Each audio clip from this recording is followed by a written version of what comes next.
The hum of conversation filled the sleek, high-energy studio of the late-night spotlight, where Fiona Carrington reigned supreme. The overhead lights gleamed off the polished stage, the audience buzzing with anticipation. She wasn't just a talk show host. She was an icon of sharp-tongued, progressive satire, a woman whose wit cut through guests like a scalpel, leaving them exposed and, more often than not, humiliated. Tonight, she was planning something special, something legendary. Clint Eastwood. The name hung in the air like an invitation to battle. Her producers had tossed it out in a brainstorming session, expecting a laugh, maybe a dismissive wave of the hand. Instead, Fiona's lips had curled into a slow, knowing smirk. "Oh, this is going to be good," she had murmured, already imagining the segment. Eastwood, a relic of old Hollywood, a walking embodiment of bygone masculinity, with a reputation for stubborn conservatism. He was a man of few words, but Fiona had made a career out of turning silence into surrender. The producers exchanged looks. "You sure? He doesn't exactly fit the usual guest lineup." Fiona's gaze flicked up from her notes, her smile widening. "Exactly." Meanwhile, across the country, Clint Eastwood sat at the wooden kitchen table of his Carmel ranch, a cup of black coffee cooling in his hands. The invitation letter rested beside it, crisp and formal, yet carrying the weight of something unspoken. Jack, his assistant, leaned against the counter, arms crossed, his expression uneasy. "You don't owe anyone an explanation, Clint. Especially her." Clint exhaled slowly, staring out the window at the rolling hills beyond. The morning sunlight painted the land in long, golden strokes, unchanged, unmoved, unconcerned with the noise of television studios or late-night debates. Jack shifted. "She's gonna come after you. You know that, right? Politics, your movies, probably even your age." Clint's lips curled into the faintest hint of a smile. "Let her." Jack frowned. "You sure about this?" Clint set his coffee down, folding the letter with precise, unhurried movements. His voice, when he spoke, was as steady as the land he called home. "Sometimes, it's not about winning or losing," he said simply. "It's about showing up." And just like that, the decision was made. The stage was set. The game was on. But neither Fiona nor Clint had any idea just how much this night would change them both. The studio crackled with anticipation. The air was thick with the scent of freshly brewed coffee. Stage lights humming like electric bees above the audience. The seats were packed with fans, Fiona's fans, people who thrived on her razor-sharp wit, her ability to slice through guests with a well-timed joke and a perfectly arched brow. Backstage, Fiona adjusted her microphone, her fingers drumming lightly against her desk. "This one's going to be fun," she murmured to Veronica, her head writer. Veronica smirked. "Just keep it playful. Let him stumble a little, but don't give him too much room to recover." Fiona let out a breathy laugh. "Please, he's 94. He won't keep up." Meanwhile, Clint Eastwood arrived with no entourage, no fuss, just a tailored blazer, jeans, and that quiet, unshakable presence. Jack trailed behind him, still uneasy. "Last chance to change your mind," Jack muttered as they walked the narrow hallway toward the green room. Clint chuckled, low and gravelly. "You worry too much. It's just a conversation." In the green room, he settled into a chair, watching the monitor as the show's intro played. The audience erupted in cheers as Fiona Carrington's name flashed across the screen. She stepped onto the stage with the confidence of a queen taking her throne. Jack sighed, arms crossed. "They're eating out of her hand already." Clint barely blinked. "That's her job," he said. "Mine's to tell the truth. Let's see what happens." On stage, Fiona launched into her monologue, each word a carefully sharpened blade. "Ladies and gentlemen, we have a legend in the house tonight," she declared, her tone dripping with mock admiration. "An icon of Hollywood, a symbol of old-school masculinity, a man who, let's be honest, still thinks talking to an empty chair is peak entertainment." crowd roared with laughter, some clapping, others leaning forward in anticipation. Fiona grinned. This was her arena, and the game was already hers. Backstage, Jack winced. She's laying it on thick. Clint simply nodded. Let her have her fun. Then the moment arrived. Fiona turned to the cameras, her grin widening. Please welcome Clint Eastwood.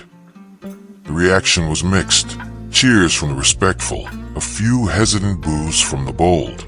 Clint stepped onto the stage with the slow, measured ease of a man who had faced far greater battles than a talk show host with a sharp tongue. He reached out, shook Fiona's hand firmly, tipped his hat to the audience. A small, knowing smile played at his lips. The response? A few chuckles, a smattering of applause. Fiona leaned forward, her eyes gleaming. Mr. Eastwood, welcome to the show. Clint met her gaze, his voice steady. Thanks for having me. The room bristled with energy, one host, armed with humor and an audience at her back. One guest, armed with nothing but his words. Fiona tilted her head, feigning curiosity. Ready to dive in? Clint nodded, unfazed. Always. And with that, the first shot was fired. Fiona leaned forward, tapping her fingers lightly against the desk, a playful smirk on her lips. She had led 1,000 interviews before, but this one was going to be a spectacle. So Clint, she began, her voice lilting with feigned admiration. You've had a long career, over 6 decades, right? That's impressive. But do you ever look back and think, maybe, just maybe, it's time to let the new generation take the reins? The audience chuckled, the implication clear. Clint old, outdated, past his prime. Clint tilted his head slightly, considering her words. He didn't flinch, didn't react, just let the weight of the question settle between them. Then, with the kind of unhurried confidence that made men like him timeless, he replied, Well, Fiona, he said, voice gravelly measured, I've always believed work isn't about age. It's about what you bring to the table. Whether you're 25 or 94, if you've got something worth saying or doing, why stop? The laughter softened into murmurs, a few scattered claps. Fiona's smirk barely wavered. Sure, but times change, don't they? She pressed, shifting tactics. I mean, your early films, they're classics, no doubt. But let's be honest, they're not exactly known for their progressive representation of women or minorities. Do you ever feel like those old school values don't hold up anymore? A perfectly crafted blow. The audience was back on her side, erupting into laughter and applause. Clint remained unfazed, leaning back slightly in his chair.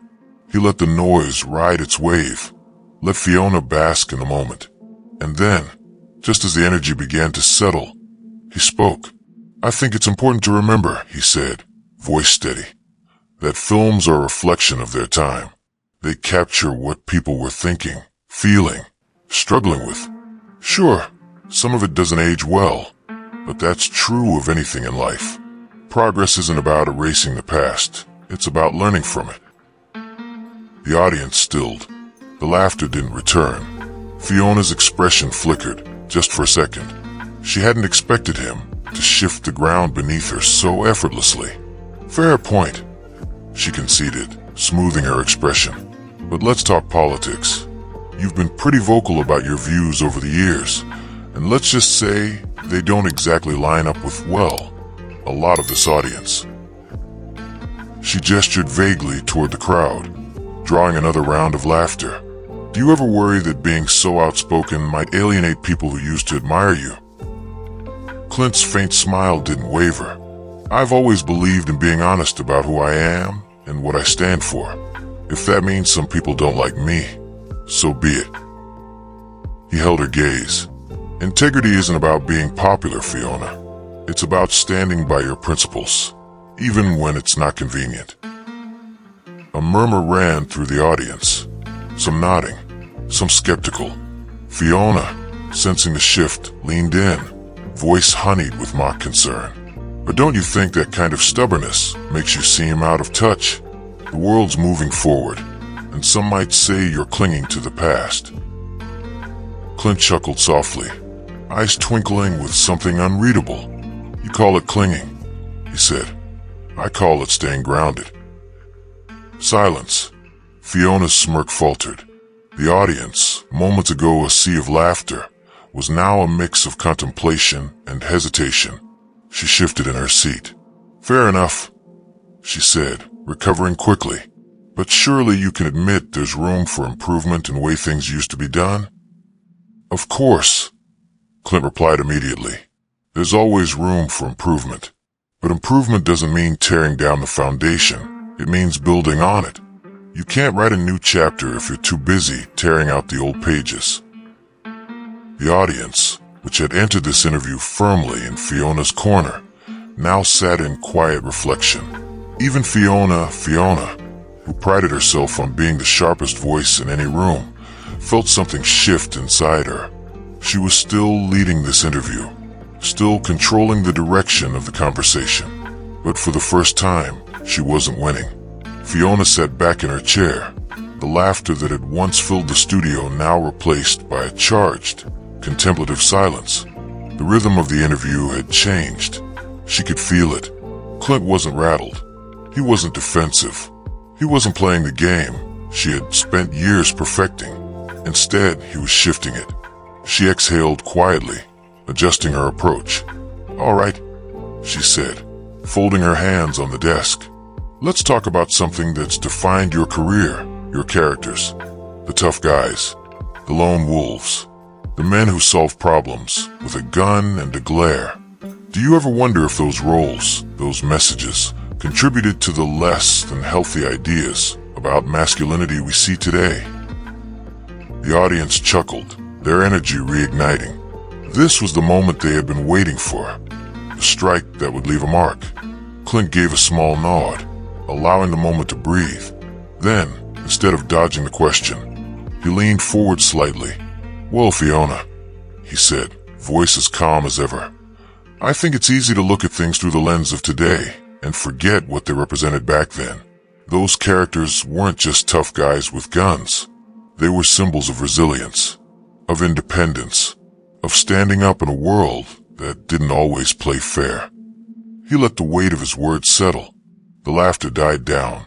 If that's toxic, he added, then maybe we've got different definitions. The hush in the studio was palpable. Fiona blinked, just slightly caught off guard. She had expected a rebuttal, maybe even defensiveness, but not this. Not a statement that demanded the audience think before they reacted. Well, she said, shifting tactics, that's an interesting take. But surely you can admit that some of those films glorified violence, right? Don't you think that sends the wrong message, especially to younger audiences? Clint's hands folded loosely in his lap. Violence is a part of life, Fiona. Always has been. But those stories weren't about glorifying it. They were about confronting it. The room was silent. They were about characters making hard choices in a tough world. He continued, his voice steady but firm. Life isn't clean. It isn't simple. Sometimes, you have to face the ugliness head on if you want to protect what matters. The audience, who had started the evening so eager to cheer for Fiona's quips, now found themselves nodding along to the words of a man they had been ready to dismiss. Fiona felt it too, and for the first time, she recognized something new creeping into her own voice. Curiosity. Fair enough, she said, her usual bravado slightly softened. But let's move away from the past. Let's talk about now. You've been pretty vocal about your political views. Some might say controversial. Do you think that's hurt your legacy? Alienated fans who used to admire you? Clint sat back, his expression thoughtful but unbothered. Maybe it has, he admitted. But I've never been interested in being popular, Fiona. I've been interested in being honest. He paused, eyes steady. You can't please everyone. And if you try, you lose yourself in the process. The murmurs in the audience grew. Fiona's sharp, controlled showmanship had met something she hadn't quite expected. A man with no interest in winning, only in speaking his truth. She studied him for a moment. Then, in a move that surprised even herself, she asked something not from her notes, not from her meticulously crafted script, but from somewhere deeper. "You seem pretty comfortable with who you are," she said, tilting her head slightly. "But don't you think there's value in evolving, in letting go of old ideas and embracing new ones?" Clint met her gaze without hesitation. "Of course," he said, "but evolution doesn't mean abandoning your roots. It means understanding them, learning from them, carrying forward what's worth keeping." His voice, low and deliberate, cut through the studio like a knife. "The problem today isn't that people want to move forward," he continued. "It's that too many people want to tear everything down without thinking about what they're building in its place." Fiona's breath caught slightly, and the studio, which had once echoed with raucous laughter, was now so still that the faint hum of the cameras could be heard. The audience was no longer just watching an interview. They were witnessing something they wouldn't forget. The air in the studio felt different now, thicker, charged with an energy that had nothing to do with applause signs or scripted jokes. The rhythm of the show had shifted from lighthearted jabs to something deeper, something raw. Fiona wasn't just hosting an interview anymore. She was in one. She cleared her throat, leaning forward slightly, not out of dominance, but out of genuine curiosity. "You talk a lot about integrity, about standing by your beliefs, even when it's not easy. But surely, there were moments when you doubted yourself, when you wondered if it was worth it." Clint exhaled softly, a faint smile playing at the corners of his lips. He glanced out toward the audience, then back at Fiona. "Of course," he said, his voice steady. "Everyone has doubts, but doubt isn't a reason to stop. It's just part of the process." A pause, a beat. It's not about never questioning yourself. It's about knowing that when you do, you keep going anyway. The words landed heavier than any punchline Fiona had ever delivered. She could feel the shift, could see it in the audience members, who had come ready to mock, now sitting back, brows furrowed, nodding along. She tilted her head. And where does that kind of strength come from? Clint thought for a moment, then shrugged slightly. "From the little things," he said. "From the people who believe in you when you don't believe in yourself. From the lessons you learn the hard way. From the mistakes that teach you who you are." The silence in the room was real now, heavy and unforced. "But mostly," Clint continued, "from knowing your why. If you don't know why you're doing something, resilience is a lot harder to find." A young man in the audience nodded, his arms crossed, his face thoughtful. A woman near the back wiped her eyes discreetly. Fiona, who had spent her career priding herself on owning the room, realized she wasn't sure if she still did, because this wasn't about control anymore. It was about listening.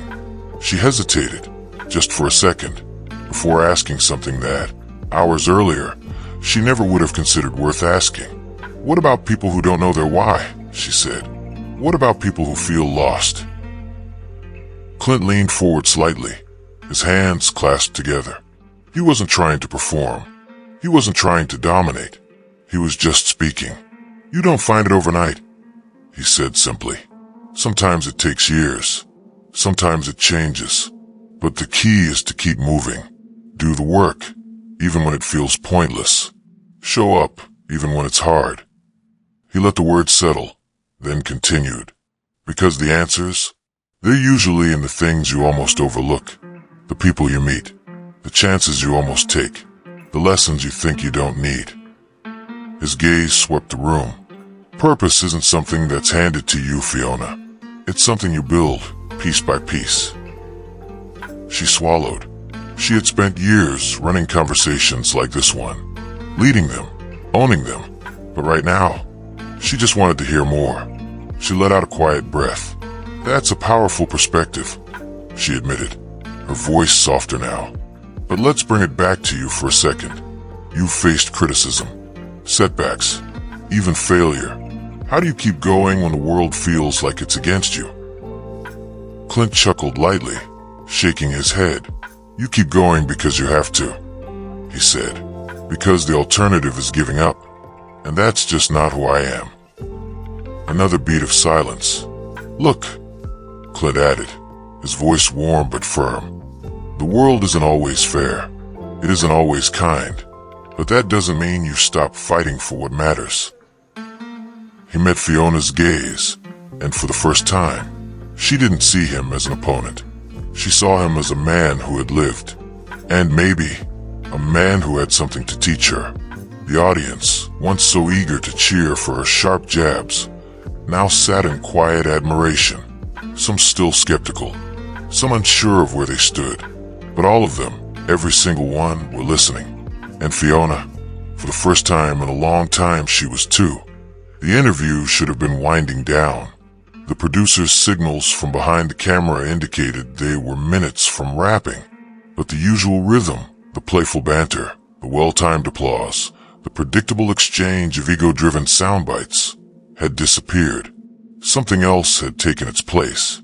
Fiona folded her hands on the desk, her usual smirk gone, replaced by something quieter, something thoughtful. "I have to admit," she said, her voice carrying none of its earlier bravado, "I came into this interview thinking I'd be the one asking the tough questions." She exhaled softly. "But you've made me think about some things I didn't expect to."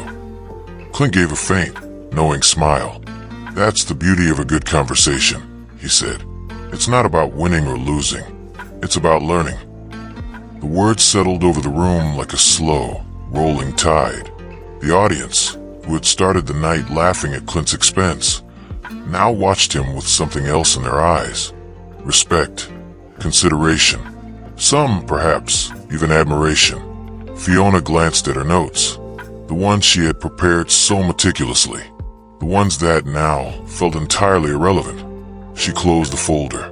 The camera crew, sensing the weight of the moment, zoomed in, capturing the flicker of something unspoken between host and guest. Finally, she leaned forward slightly.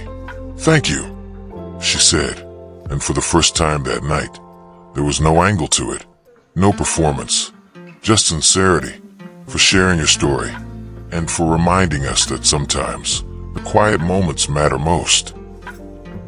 Clint nodded, his expression unreadable but warm. "Thanks for having me, Fiona. It's been a pleasure." The cameras cut, the stage lights dimmed. The audience, still digesting what they had witnessed, rose slowly to their feet. Not the usual raucous, almost obligatory applause. Something different, a kind of reverence. Clint tipped his head slightly in acknowledgement. Then, with that same quiet grace that had carried him through the evening, he stood and made his way off the stage. As he disappeared behind the curtain, Fiona sat still, fingers resting lightly on the edge of the desk. She could feel it. Something in her had shifted. For years, she had prided herself on her ability to control the conversation. But tonight, she had been reminded of something she hadn't considered in a long time. Sometimes, the most powerful thing you can do is listen. The clip went viral, not for the reasons people had expected. The night had started as a spectacle, but had ended as something else entirely. Social media exploded, not with memes mocking Clint, but with admiration for his quiet resilience, his wisdom, his ability to command a room without raising his voice. Clint Eastwood, a masterclass in integrity, trended across platforms. Clips of the interview spread, dissected by pundits, discussed in classrooms, quoted in boardrooms. Fiona, in the days that followed, found herself scrolling through the flood of reactions. Some criticized her for her early approach. Some praised her for allowing the conversation to shift. But the one comment that stuck with her the most? For the first time, Fiona wasn't just talking. She was listening. She stared at it for a long time. Then, after a moment's hesitation, she opened her laptop and began typing a rare, personal statement. "Last night's conversation with Clint Eastwood reminded me of the power of listening. Thank you, Mr. Eastwood, for sharing your wisdom. You gave us all a lot to think about." She hit publish, and as the screen refreshed, She leaned back in her chair, exhaling slowly. The show would go on. There would be more interviews, more debates, more moments of wit and laughter. But this was one she would never forget. In a world that moves at an unforgiving pace, where voices clash louder than ever, it is easy to believe that the loudest person in the room must be the one who is right. But wisdom, true wisdom, does not shout. It does not rush to fill the silence. It does not seek to win for the sake of winning. Instead, it listens. It observes. It speaks when necessary, but never simply to hear itself. Clint Eastwood's quiet presence in that interview was a reminder of something often forgotten. Integrity is not about being popular. It's about being true to yourself. There will always be people who misunderstand you, who challenge your principles, who try to shape you into something easier to accept. But if you compromise your core values for the sake of approval, what remains of you in the end? There's a time for progress, for change, for questioning old beliefs. Growth is necessary, but growth without reflection is reckless. It is not about discarding the past, but about learning from it, carrying forward what is worth keeping while making room for what is new. And then there is the lesson Fiona learned, the one so many struggle with. We are so quick to speak, to argue, to prove a point. But what if the real strength lies in listening? Not listening to respond, but listening to understand, to see beyond our assumptions, to be willing, even for a moment, to consider that there is wisdom in the quiet places, in the words of those who have lived longer, struggled harder, and come out not bitter, but aware. Because sometimes the greatest impact does not come from what we say. It comes from what we choose to hear.